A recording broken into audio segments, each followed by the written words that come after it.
नमस्कार, स्वागत है आपका हमारे चैनल पर। मैं हूं आपके साथ शिप्रा सैनी। जम्मू कश्मीर में 1990 में हिंदुओं पर हुए नरसंहार पर बनी फिल्म द कश्मीर फाइल्स जहां एक तरफ बॉक्स ऑफिस पर हिट साबित हो रही है, तो वहीं इस फिल्म को लेकर अब देश में राजनीतिक सरगर्मियां भी तेज हो गई हैं। जहां एक तरफ देश के प्रधानमंत्री नरेंद्र मोदी ने इस फिल्म की तारीफ की है, तमाम बीजेपी शासित राज्यों में ये फिल्म टैक्स फ्री हो रही है। तमाम बीजेपी के नेता इस फिल्म को देख रहे हैं और इस फिल्म की तारीफ कर रहे हैं और कह रहे हैं कि यही है कश्मीरी हिंदुओं और कश्मीरी पंडितों पर 1990 में हुए नरसंहार की सच्चाई। वहीं दूसरी ओर कांग्रेस पार्टी इस पूरे नरसंहार पर खुद को पाक साफ दिखाने की कोशिश कर रही है और इसी कड़ी में अब पीडीपी प्रमुख महबूब मुफ्ती का बयान सामने आया है, जिसमें उन्होंने द कश्मीर फाइल्स के जरिए केंद्र सरकार पर निशाना साधा है। महबूब मुफ्ती ने कहा है कि केंद्र सरकार इस फिल्म के जरिए कश्मीरी पंडितों के दर्द को हथियार बना रही है। तो इस तरीके से महबूब मुफ्ती ने ये बयान दिया है। ये ट्वीट उनका सामने आया है, जिसमें उन्होंने लिखा है कि जिस तरह से भारत सरकार कश्मीर फाइलों को आक्रामक रूप से बढ़ावा दे रही है और कश्मीरी पंडितों के दर्द को हथियार बना रही है, उससे उनकी मंशा साफ हो जाती है कि पुराने घावों को भरने और दो समुदाय के बीच अनुकूल माहौल बनाने के बजाय वे जानबूझकर उन्हें अलग कर रहे हैं। ये महबूब मुफ्ती का ट्वीट है, जिस पर एक कश्मीरी पंडित जो कि अशोक पंडित फिल्म मेकर हैं, उन्होंने पलटवार किया है और उन्होंने साफ तौर पर महबूब मुफ्ती को जवाब देते हुए कहा है कि मैडम, दो समुदाय के बीच अनुकूल माहौल बनाने की बात करना आपके मुंह से नकली लगता है। ये आपका परिवार और आपकी जमात है जो मेरे नरसंहार के लिए जिम्मेदार हैं, जिसे हम कभी भी नहीं भूलेंगे। ये करारा पलटवार महबूब मुफ्ती पर अशोक पंडित की ओर से किया गया है। तो इस तरीके से लगातार राजनीति भी इस फिल्म पर खूब हो रही है, क्योंकि 1990 में जिस तरीके से कश्मीरी हिंदुओं को कश्मीर से पलायन करने पर मजबूर होना पड़ा, जिस तरीके से उनका नरसंहार हुआ, जिस तरीके से उन्हें गोलियों से भून दिया गया, अगर किसी ने भी आवाज उठाई तो उन्हें गोलियां मार दी गई और किस तरीके से ये नरसंहार हुआ, ये फिल्म यही बयां करती है। और जब ये फिल्म रिलीज हुई है तो 1990 में कश्मीर घाटी में क्या कुछ कश्मीरी हिंदुओं के साथ घटित हुआ था, ये फिल्म यही बताती है और ये सच्चाई सामने आ रही है। तो अब कहीं ना कहीं एक एक चेहरा बेनकाब हो रहा है कि किस तरीके से उस वक्त जो जम्मू कश्मीर में सरकार थी, नेशनल कॉन्फ्रेंस के नेता फारूक अब्दुल्ला जो कि मुख्यमंत्री थे और कांग्रेस पार्टी के साथ मिलकर गठबंधन में वो सरकार चल रही थी, उसके बाद फारूक अब्दुल्ला ने मुख्यमंत्री पद से इस्तीफा दे दिया। उसके बाद राज्यपाल ने वहां शासन किया, लेकिन उस वक्त गृह मंत्री थे महबूब मुफ्ती के पिता मुफ्ती मोहम्मद सईद और उन्होंने जिस तरीके से वहां जहां कश्मीरी पंडित, कश्मीरी हिंदू जिस कैंप में रह रहे थे, जब वहां का दौरा किया तो किस तरीके के उनके बयान थे। उन्होंने कहा था कि कश्मीर की सर्दी से निकालकर इस तरीके से पहली बार आए हैं, तो कश्मीरी पंडित अगर कैंपों में मर रहे हैं तो उन्हें इस तरीके का माहौल मिला है कि उनकी जान ही जाएगी, वो बच नहीं सकते हैं। इस तरीके के बयान दिए गए थे जो कि इस फिल्म में साफ तौर पर दिखाए गए हैं, बताए गए हैं कि किस तरीके से उस वक्त इस पूरे मामले पर सिर्फ और सिर्फ सियासत हुई और कहीं ना कहीं उस वक्त की राजनीति के भेंट चढ़े हैं ये कश्मीरी पंडित, जिसे बखूबी तरीके से इस फिल्म में बयां किया गया है। और यही वजह है कि कश्मीरी पंडितों के नरसंहार की जिम्मेदार जितनी नेशनल कॉन्फ्रेंस और कांग्रेस पार्टी की गठबंधन की सरकार है, कहीं ना कहीं उतनी ही पीडीपी जैसे जो पार्टी है, जम्मू कश्मीर की जो स्थानीय पार्टी है, उनके नेता महबूब मुफ्ती के पिता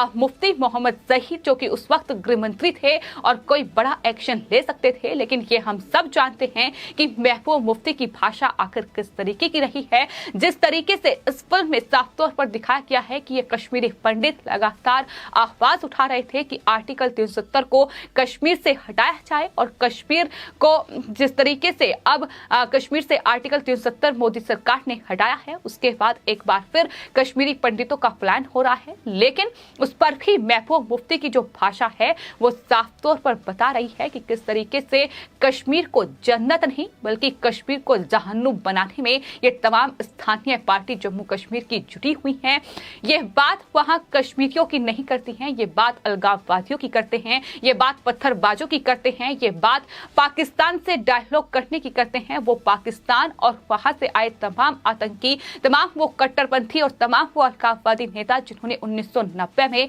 इस तरीके से कश्मीरी पंडितों का नरसंहार किया था, इस तरीके से कश्मीरी हिंदुओं को मौत के घाट उतार दिया गया था, मंदिरों को तोड़ा गया था, वहां किस तरीके से वो अपने ही देश में कहीं ना कहीं विस्थापितों की जिंदगी जीने पर मजबूर हुए थे। ये तमाम कहानी ये फिल्म बयां करती है। लेकिन महबूब मुफ्ती जिस तरीके से इस फिल्म के जरिए केंद्र सरकार पर निशाना साध रही है, जाहिर तौर पर एक बार फिर महबूब मुफ्ती का ये ट्वीट बता रहा है कि किस तरीके से महबूब मुफ्ती आर्टिकल 370 हटने के बाद बौखलाई हुई है। आर्टिकल 370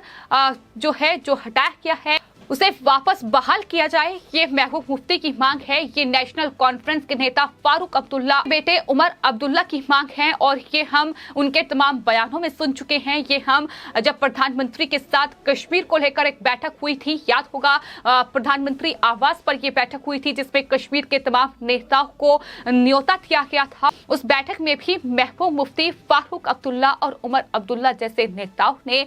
आर्टिकल 370 को बहाल किया जाए ये मांग रखी थी। पाकिस्तान से डायलॉग भारत करे ये मांग रखी थी। तो ये है कश्मीर के इन नेताओं की हकीकत और यही हकीकत कांग्रेस पार्टी की भी है, क्योंकि दिग्विजय सिंह जैसे नेताओं के बयान किसी से छिपे नहीं हैं, जो ये कहते हैं कि अगर सत्ता में केंद्र में अगर कांग्रेस पार्टी की सत्ता आती है तो वो एक बार फिर आर्टिकल 370 को बहाल करेंगे। यानी कश्मीर जो बदल रहा है, कश्मीर में अगर कश्मीरी पंडितों का पुनर्वास हो रहा है, अगर वो हिंदू जिन्हें पलायन करने पर मजबूर होना पड़ा, अगर वो आज अपने घर वापस लौट रहे हैं, अगर कश्मीर के युवा आज सेना में भर्ती हो रहे हैं, अगर वो कश्मीर में पत्थर उठाने के बजाय कलम उठा रहे हैं, वो स्कूल जा रहे हैं, वो कॉलेज जा रहे हैं, तो इन्हें परेशानी होती है क्योंकि कहीं ना कहीं कश्मीर में ये अपनी सियासी दुकान नहीं चला पा रहे हैं और यही वजह है कि बार बार इनकी इस तरीके से बौखलाहट सामने आई है। हालांकि आज एक अलग तस्वीर भी देखने को मिली जहां छत्तीसगढ़ के मुख्यमंत्री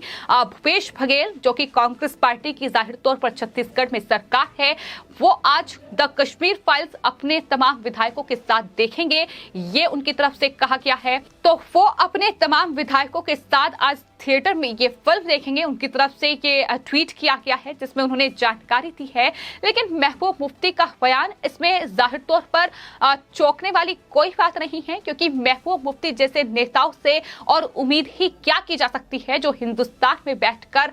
पाकिस्तान का गुणगान करते हैं, जो सिर्फ पत्थरबाजों और अलगाववादियों की आड़ में अपनी राजनीति चमकाने में लगे हुए हैं। फिलहाल जम्मू कश्मीर को लेकर जो सरकार ने, मोदी सरकार ने फैसला लिया, कश्मीर से आर्टिकल 370 को खत्म किया गया, जम्मू कश्मीर को केंद्र शासित प्रदेश बना दिया गया और उसके बाद अब परिसीमन की प्रक्रिया लगातार चल रही है और माना जा रहा है कि अब ये परिसीमन की प्रक्रिया जो चल रही है वो पूरी हो जाएगी और उसके बाद विधानसभा के चुनाव जो है वो जम्मू कश्मीर में होंगे और जम्मू कश्मीर का अपना मुख्यमंत्री होगा। तो ये तमाम बदलाव है जो जम्मू कश्मीर में लगातार देखने को मिल रहे हैं और यही बदलाव महबूब मुफ्ती जैसे नेताओं को रास नहीं आ रहे हैं। और अगर अब डायरेक्टर विवेक रंजन अग्निहोत्री ने इस तरीके से फिल्म बनाई है द कश्मीर फाइल्स, जो कि उन्होंने खुद जानकारी दी है कि एक लंबी रिसर्च उनकी इस पूरे फिल्म में रही है और अगर आप फिल्म भी देखेंगे, अगर आपने फिल्म भी देखी होगी तो ये पता चलेगा कि कितनी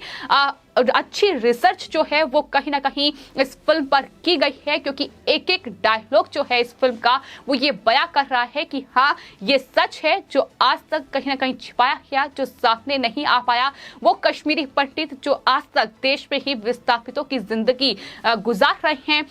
उनकी दर्द, उनकी पीड़ा किसी ने जानने की कोशिश नहीं की, सरकार ने उनकी नहीं सुनी। लेकिन 2014 के बाद कश्मीरी पंडितों की कहीं ना कहीं पीड़ा भी सुनी गई है, उनका दर्द भी सुना गया है। यही वजह है कि जब सरकार ने ये फैसला लिया है आर्टिकल 370 खत्म करने का और कश्मीर में बदलाव हो रहा है, तो अब कश्मीरी पंडित भी अपने घर वापस लौट रहे हैं। कश्मीर में तमाम व्यापार के साधन जो हैं वो कहीं ना कहीं खुल रहे हैं,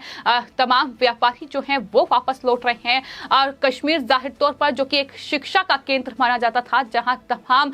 विद्वान जन्मे हैं, वहां एक बार फिर से वो माहौल बनाने की कोशिश केंद्र सरकार, मोदी सरकार कर रही है। तमाम जो टूरिज्म के रास्ते हैं कश्मीर में वो खोले जा रहे हैं ताकि टूरिज्म को बढ़ावा देकर कश्मीर को एक बार फिर वही जन्नत बनाई जाए, जो जन्नत कहीं ना कहीं अब से कुछ साल पहले थी। लेकिन जिस तरीके से गिद्धों की तरह कश्मीर पर पाकिस्तान और चीन जैसे देश नजरें गड़ाए रहते हैं, उससे भी सरकार सतर्क है। और यही वजह है कि सेना को भी लगातार मजबूत करने का काम 2014 के बाद से मोदी सरकार ने किया है। तो कश्मीर को लेकर लगातार फैसले हो रहे हैं और यही वजह है कि जब द कश्मीर फाइल सामने है तो प्रधानमंत्री नरेंद्र मोदी भी ये कह रहे हैं कि इस विषय पर आज तक फिल्म बनाने की हिम्मत किसी ने नहीं की, लेकिन ये हिम्मत विवेक रंजन अग्निहोत्री ने दिखाई है, जो कि काबिले तारीफ है। और इसको लेकर वो कांग्रेस पार्टी पर भी जाहिर तौर पर निशाना साध चुके हैं। और महबूब मुफ्ती का यह बयान, जिसमें वो एक बार फिर ये कह रही हैं कि दो समुदाय के बीच अनुकूल माहौल बनाने के बजाय